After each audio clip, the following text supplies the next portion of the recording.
Jumpa lagi dengan Risti Riz Channel. Kali ini kita akan menyampaikan tentang internet dan Undang-Undang ITE nomor 19 tahun 2016 pada e-commerce. Pada pembahasan kali ini akan disampaikan tentang pengertian dan sejarah internet, manfaat internet, istilah-istilah dalam internet, dampak negatif dan positif dari internet, serta Undang-Undang ITE nomor 19 tahun 2016. Berikut adalah beberapa pengertian dan sejarah internet. Internet atau interconnection networking dapat diartikan sebagai jaringan komputer luas dan besar yang mendunia, yaitu menghubungkan pemakai komputer dari suatu negara ke negara lain di seluruh dunia, di mana di dalamnya terdapat berbagai sumber dan informasi dari mulai yang statis hingga yang dinamis dan interaktif. Berikut adalah sejarah tentang internet.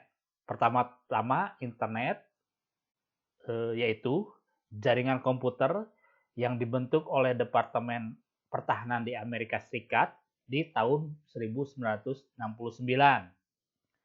Kemudian awalnya dibangunnya proyek yang disebut Advanced Research Project Agency Network adalah untuk keperluan militer dan pendidikan. ARPANET diperkenalkan pada tahun 1972 di bulan Oktober.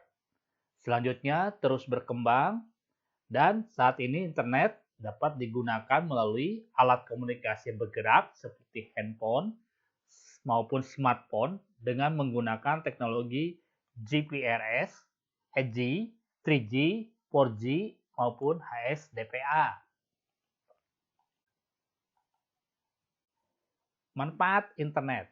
Tentunya internet dapat memberikan manfaat bagi kehidupan manusia, di antaranya di bidang pendidikan, contohnya e-learning dan lain sebagainya, pembelajaran secara online, kemudian pembelajaran melalui media elektronik dan media cetak. Kemudian manfaat internet dalam ekonomi dan bisnis, salah satunya adalah toko online, kemudian e-commerce, marketplace, itu diantaranya manfaat dalam bidang ekonomi dan bisnis. Kemudian di bidang sosial, misalnya adanya penggalangan dana melalui jaringan internet. Atau dalam bidang pemerintahan, misalnya adalah sosialisasi kebijakan pemerintah tentang perekonomian dan lain sebagainya. Kemudian berikut adalah, sebelum masuk ke istilah-istilah internet, dampak negatif dari internet itu sendiri adalah misalnya terdapat kejahatan di dalam penggunaan internet yang sering kita sebut dengan cybercrime. Nanti kita akan dibahas setelah slide berikut ini. Berikut adalah istilah-istilah yang populer di internet. Banyak sekali istilah-istilah yang terus berkembang di dalam internet. Di antaranya berikut adalah 10 istilah pada internet. Yang pertama email, yaitu surat elektronik. Kemudian akses. Akses adalah bagaimana kita memasukkan alamat ataupun masuk ke dalam jaringan internet. Kemudian blog. Blog adalah tulisan yang diupload di dalam internet. Browser adalah alat untuk mencari sesuatu ataupun hal-hal lain di dalam internet. Kemudian browsing. Browsing adalah sistem pencarian. Ketika kita menginput sesuatu, kemudian akan mencari sesuatu, maka disebut browsing. Kemudian download. Download adalah mengupload file atau mengambil file, film, video, dan lain sebagainya di dalam internet ke dalam media atau ke dalam komputer kita atau ke dalam handphone kita. Kemudian Google adalah perusahaan penyedia jasa layanan tentang pencarian semua hal-hal tentang kehidupan. Misalnya tentang pendidikan, kebudayaan, dan lain sebagainya. Hacker.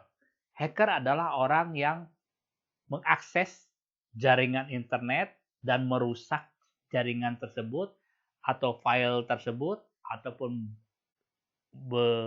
blog seseorang dengan tanpa seizin pemilik akun tersebut. Homepage adalah halaman di dalam internet. HTML adalah istilah dari Hypertext Markup Language. Artinya bahwa HTML adalah bahasa pemrograman untuk membuat sebuah web.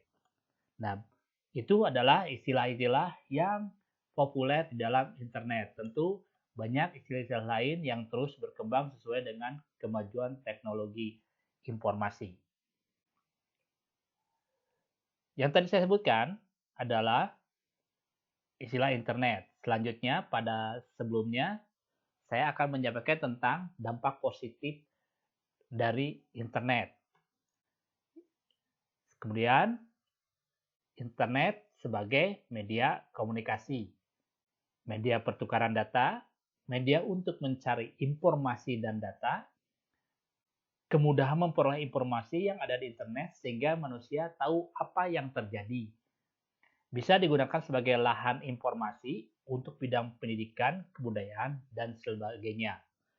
Kemudian bertransaksi dan berbisnis dalam bidang perdagangan sehingga tidak perlu lagi pergi menuju ke tempat penawaran atau penjualan yang saat ini kita sering kenal dengan e-commerce. Kemudian tentu dari dampak positif ada juga dampak negatifnya. Yang pertama adalah pornografi. Anggapan mengatakan bahwa internet identik dengan pornografi. Itu yang sering terjadi dan berkembang di kalangan masyarakat. Kemudian perjudian. Dampak lainnya adalah meluasnya perjudian melalui jaringan internet. Kemudian cybercrime atau kejahatan seperti menipu dan mencuri dapat dilakukan juga di internet. Kejahatan juga ikut berkembang. Semakin berkembangnya kemajuan teknologi informasi dan internet ini. Berikut adalah penjelasan tentang Undang-Undang ITE nomor 19 tahun 2016 melalui video berikut ini.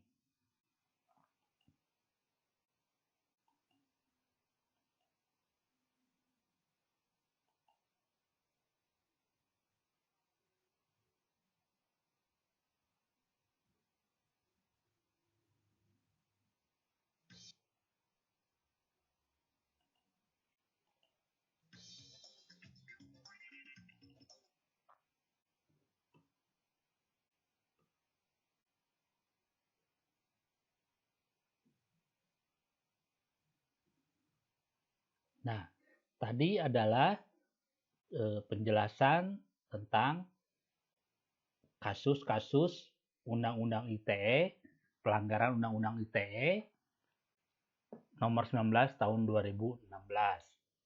Berikut juga adalah contoh kasus yang terjerat oleh Undang-Undang ITE nomor 19 tahun 2016. Selamat menyaksikan videonya.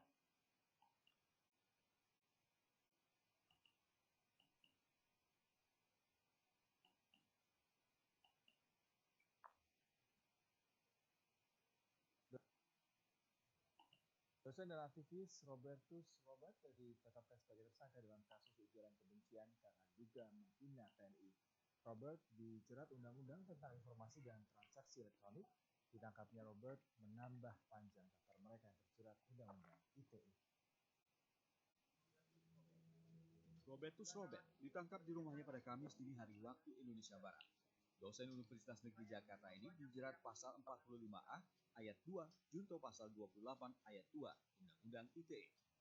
Robert diduga telah melakukan penyebaran informasi yang ditujukan untuk menimbulkan rasa kebencian atau permusuhan individu dan atau kelompok masyarakat berdasarkan sara, berita hoax, atau penghinaan terhadap penguasa atau badan umum. Penangkapan Robert menambah panjang daftar mereka yang dijerat dengan Undang-Undang ITE. Musikus sekaligus politikus Dhani Ahmad Prasetyo alias Ahmad Dhani divonis 1,5 tahun penjara karena dianggap melakukan tindak pidana ujaran kebencian yang diatur dalam Undang-Undang ITE.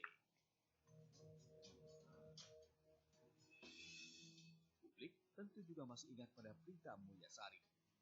Ibu rumah tangga ini dilaporkan pihak Rumah Sakit Omni Batavia dengan pasal 310 dan 311 KUHP serta pasal 27 Undang-Undang ITE. Prita sempat ditahan selama 20 hari namun akhirnya dibebaskan. Farhad Abbas juga pernah terjerat Undang-Undang ITE pada 2013 silam. Acara ini dilaporkan Wakil Gubernur DKI Jakarta saat itu, Basuki Cahayapurnama, atas cuitannya di Twitter. Terakhir, status kasus ini adalah dimediasi. Penegak hukum juga pernah terjerat Undang-Undang ITE.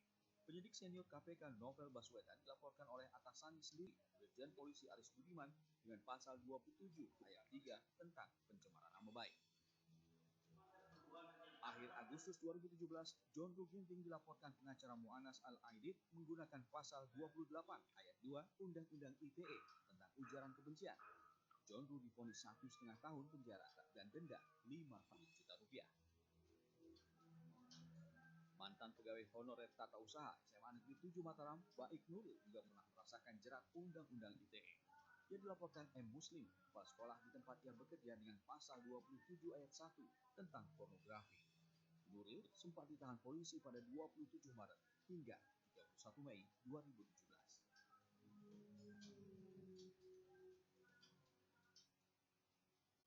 Sohor Augie Fantinus divonis 5 bulan penjara. Presenter sekaligus aktor ini dijerat Undang-Undang ITE tentang pencemaran nama baik. Kasus bermula saat Augie mengunggah video oknum kepolisian yang dia duga melakukan tindak pencaloan tiket pertandingan basket ASEAN Para Games 2018 dalam Instagram pribadinya. Nah, itu adalah beberapa contoh tentang orang-orang yang terjerat oleh Undang-Undang ITE tahun 2016 nomor 19 karena pelanggaran yang dilakukannya. Tentunya dari contoh-contoh tersebut kita harus lebih waspada lagi, lebih hati-hati lagi dalam bermedia sosial, terutama menggunakan internet, pemanfaatan teknologi informasi, kemudian status-status di media sosial, di WA, uploadan di WA Group, Facebook, dan lain sebagainya. Berikut adalah perbuatan-perbuatan yang bisa dipidana menurut Undang-Undang ITE. Selain tentang bisnis, tentang e-commerce, Undang-Undang ITE juga meliputi pengaturan tentang kehidupan sosial yang ada di masyarakat. Contohnya adalah menyebarkan video asusila. Nah, ini adalah dapat dijerat oleh pasal 27 Undang-Undang ITE, kemudian pasal 45 ayat 1 Undang-Undang ITE nomor 19 tahun 2016. Menyebarkan video asusila dapat dijerat pidana dengan pidana penjara paling lama 6 tahun dan atau denda paling banyak 1 miliar rupiah.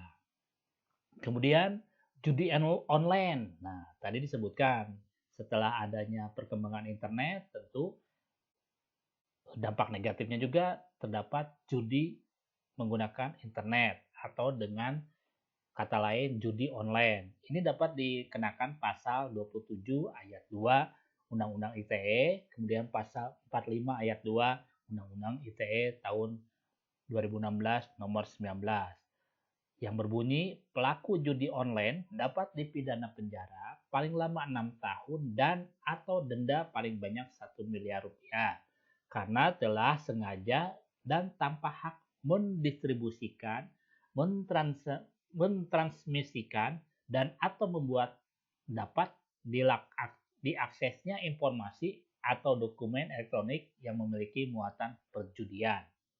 Nah, jadi kita sudah mengetahui bagaimana penyebaran video asusila di internet, kemudian judi online di internet dapat dipidana selama 6 tahun atau denda maksimal 1 miliar rupiah.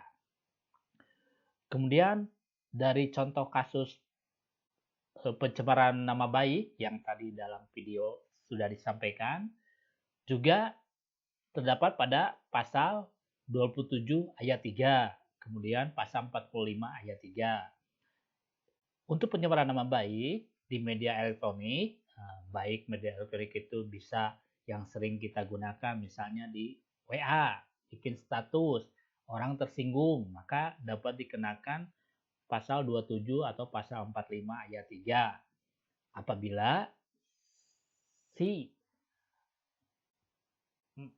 pelaku dilaporkan oleh seseorang. Nah, bunyinya adalah orang yang melakukan pencemaran nama baik di media elektronik dapat didenda penjara paling lama 4 tahun dan atau denda paling banyak 750 juta rupiah. Pencemaran nama baik ini mengacu pada ketentuan pencemaran nama baik dan atau fitnah yang diatur dalam pasal 310 dan pasal 311 KUHP dan hanya dapat dihukum jika ada pengaduan dari korban, delik aduan. Artinya ketika seseorang mengupload sesuatu, seseorang membuat status sesuatu, kemudian ada orang yang tersinggung dan melaporkannya ke pihak berwenang, dalam hal ini kepolisian, maka pihak kepolisian dapat menindaklanjuti dengan penyidikan dan penindakan, yaitu dengan menggunakan pasal 27 dan pasal 45 Undang-Undang ITE. Kemudian ada contohnya adalah penyebaran kebencian berdasarkan sara di media elektronik, yaitu penghasutan dan lain sebagainya, menyinggung seseorang dalam hal bidang sara. Nah, ini pasalnya adalah pasal 28 dan pasal 45A Undang-Undang ITE tahun 2016. Pasal 28 terdapat pada ayat 2. Yang bunyinya adalah setiap orang yang sengaja dan tanpa hak menyebarkan informasi yang ditujukan untuk menimbulkan rasa kebencian atau permusuhan individu dan atau kelompok masyarakat tertentu berdasarkan atas suku, agama, ras, dan antar golongan atau yang sering kita kenal dengan SARA di media elektronik dapat dipidana penjara paling lama 6 tahun dan atau denda paling banyak 1 miliar. Nah, jadi kita harus lebih hati-hati lagi dalam membuat sesuatu, menyampaikan sesuatu di media sosial. Jangan sampai timbul SARA.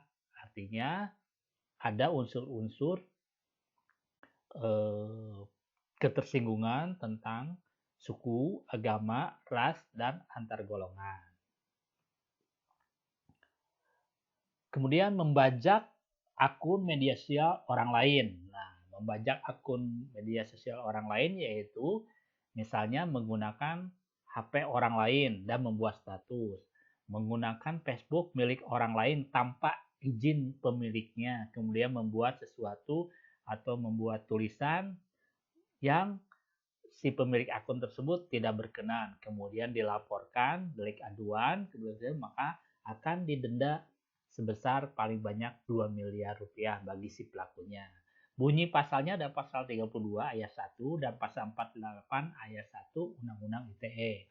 Berbunyi, perbuatan membajak akun media sosial orang lain merupakan tindakan menambah atau mengubah informasi elektronik pada akun tersebut secara tanpa hak dan pelakunya dapat dipidana dengan pidana penjara paling lama 8 tahun dan atau denda paling banyak 2 miliar rupiah.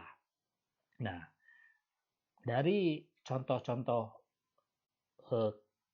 Undang-Undang ITE ini, maka kita harus lebih hati-hati lagi dalam menggunakan media sosial. Nah, juga dalam kepentingan e-commerce. Nah, maka stop asal screenshot obrolan di WhatsApp. Nah, misalnya obrolan di WhatsApp antara si A dan si B, kemudian di screenshot, kemudian di upload di grup WA, maka sesuai pasal 26 ayat 1 Undang-Undang 19 tahun 2016 tentang informasi dan transaksi elektronik ITE yang berbunyi kecuali ditentukan lain oleh peraturan perundang-undangan, pengguna setiap informasi melalui media elektronik yang menyangkut data pribadi seseorang harus dilakukan atas persetujuan orang yang bersangkutan. Jadi ketika men-screenshot percakapan kita antara si A atau antara si B dengan orang lain, kemudian di screenshot, kemudian di-upload di media sosial ataupun di WA group. Nah, maka apabila orang yang di dalam pembicaraan tersebut tidak berkenan, maka dapat mengadukan ke pihak berwajib, dalam hal ini kepolisian. Maka si pelaku yang men-screenshot dan mengupload obrolan di WhatsApp dapat dijerat pasal 26 ayat 1 Undang-Undang ITE nomor 19 tahun 2016. Jadi mulai sekarang ketika men-screenshot sesuatu di WA harus lebih hati-hati, apalagi disebarkan ke grup-grup WA tertentu atau ke Facebook atau ke IG atau ke media sosial lainnya. Karena apabila yang di dalam percakapan tersebut orangnya tidak berkenan, maka dapat dilaporkan ke pihak yang berwajib dan akan dikenakan pasal 26 ayat 1 Undang-Undang ITE. Jadi, hati-hatilah dalam berkomentar di media sosial karena dapat diancam pidana. Misalnya, komentar body shaming. Nah, ini adalah pasalnya pasal 27 ayat 3. Itu dendanya hampir 750 juta rupiah maksimal atau 4 tahun penjara. Kemudian komentar hoax. Nah, jadi kalau ada berita-berita yang belum tentu kebenarannya, sebaiknya jangan di copy kemudian di-share lagi. Nah, harus lebih hati-hati lagi. Karena ada pasal Undang-Undang ITE-nya, yaitu pasal 14 ayat 1 Undang-Undang ITE. Nah, ini akan didenda atau di penjara kurang lebih maksimal 2 tahun. Kemudian tulisan yang bermuatan kesusilaan. Nah, ini juga harus lebih hati-hati lagi karena dikenakan pasal 45 ayat 1. Kemudian komentar mengancam. Nah, ketika di media sosial membuat ancaman kepada seseorang, kemudian seseorang tersebut merasa terancam dan melaporkan ancaman tersebut ke pihak berwajib, maka akan dikenakan pasal 29 Undang-Undang ITE. Nah, hukumannya adalah pidana sebesar sebanyak 4 tahun atau denda 750 juta rupiah. Jadi, walaupun unsur bercanda, mengancamnya sekedar prank misalnya, tapi kalau yang diancam tidak berkenan dan merasa terancam, dapat dipidana. Kemudian pencemaran nama baik. Nah, pasal 45 ayat 3 dan pasal 27 ayat 3 seperti dalam video yang sebelumnya kita saksikan. Nah, jadi harus bijak di dalam menggunakan media sosial. 4 hal yang sebaiknya kita hindari, kita perhatikan dalam bermedia sosial adalah pastikan bahwa informasi itu bukan hoax dan bermanfaat untuk umum. Kemudian jangan terpancing emosi. Yang ketiga, cari kebenarannya dan jangan asal menyebar luaskannya. Kemudian yang keempat, jangan menyebarkan konten atau berita yang belum Anda pahami. Artinya, ketika kita menerima segala informasi dan kita belum paham, sebaiknya kita jangan menyebarkan atau men-share ke orang lain. Kemudian selanjutnya, curhat di media sosial berujung pidana. Nah, pertama ada pencemaran nama baik, kemudian hal-hal lain yang tentu membicarakan orang lain yang tidak pada tempatnya. Ini ada di Undang-Undang ITE tahun 2016 nomor 19 pasal 27 ayat 3. Nah, ini adalah contoh-contoh penerapan Undang-Undang ITE dengan dalam penggunaan internet dan media sosial. Nah, jadi harus hati-hati dalam bercanda di media sosial karena Undang-Undang ITE siap menjerat siapa saja. Jadi apa sih sebenarnya internet, Undang-Undang ITE, dan e-commerce? Nah, ini tentunya saling keterkaitan karena e-commerce tentunya menggunakan jaringan internet. Nah, jaringan internet ini ada undang-undangnya, yaitu Undang-Undang ITE tahun 2016 nomor 19. Nah, nanti ke depannya itu akan terus direvisi lagi Undang-Undang ITE ini sesuai dengan perkembangan zaman dan tentunya atas usulan pemerintah dan disahkan oleh DPR tentang pelaksanaannya. Berikut adalah contoh layanan e-commerce yang dapat kita saksikan berikut ini.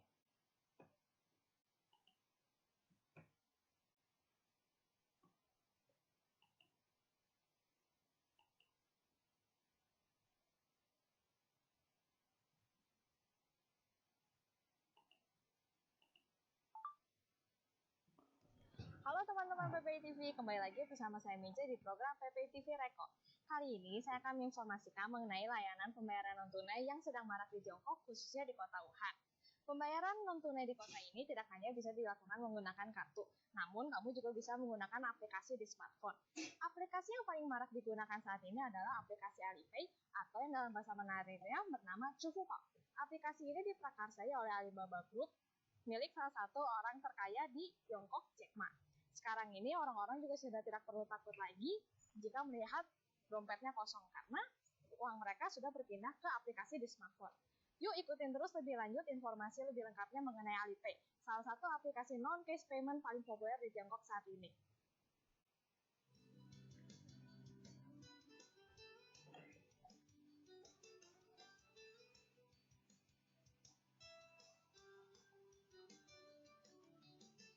Alipay merupakan raksasa layanan pembayaran online di Tiongkok yang terkoneksi dengan rekening bank para penggunanya, sehingga setiap transaksi yang dilakukan akan secara otomatis terpotong dari saldo tabungan bank. Pengguna aplikasi ini tidak perlu takut untuk menggunakan aplikasi sistem dompet digital atau e-wallet ini, karena keamanannya diatur dan diawasi oleh Bank Sentral China. Cara penggunaannya pun sangat mudah dan terdapat dua versi Alipay, yaitu versi berbahasa Mandarin dan versi berbahasa Inggris.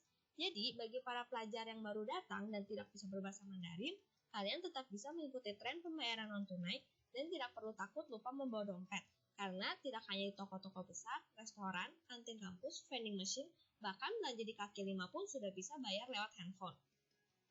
Semakin sering kamu menggunakan aplikasi ini, semakin banyak juga diskon yang akan kamu dapatkan. Kamu juga bisa menggunakan Alipay saat pergi hangout bersama teman-teman. Dalam aplikasi ini terdapat fitur GoDaddy yang memudahkan kalian untuk melakukan transaksi pembayaran. Tidak perlu lagi bingung dengan berapa jumlah uang yang harus dibayarkan atau uang kembalian. Kalian tinggal scan QR Code account Alipay teman kalian atau buat grup pembayaran dan ya, pembayaran sudah berhasil dilakukan. Sangat praktis bukan?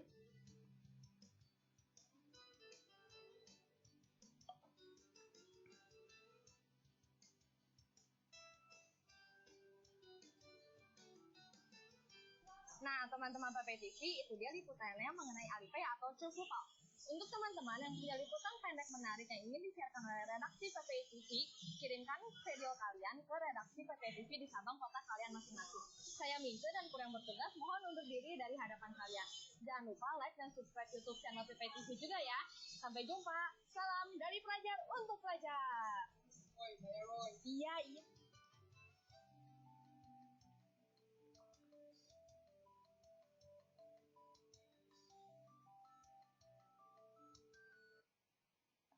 Nah, itu tadi adalah contoh layanan e-commerce dengan menggunakan jaringan internet. Tentu itu adalah contoh yang ada di kota Wuhan, Tiongkok. Nah, di Indonesia juga banyak contoh-contoh lainnya. Sehingga pada kesempatan kali ini kita dapat mengetahui bagaimana internet, bagaimana penggunaan Undang-Undang ITE nomor 19 tahun 2016, kemudian bagaimana layanan internet dapat digunakan pada e-commerce. Tentu secara detail nanti kita akan bahas kembali tentang e-commerce dan internet pada video-video berikutnya. Terima kasih, semoga bermanfaat. Wassalamualaikum warahmatullahi wabarakatuh. Selamat siang, selamat malam, sampai jumpa pada video-video berikutnya. Jangan lupa di subscribe channel Risti Channel. Terima kasih.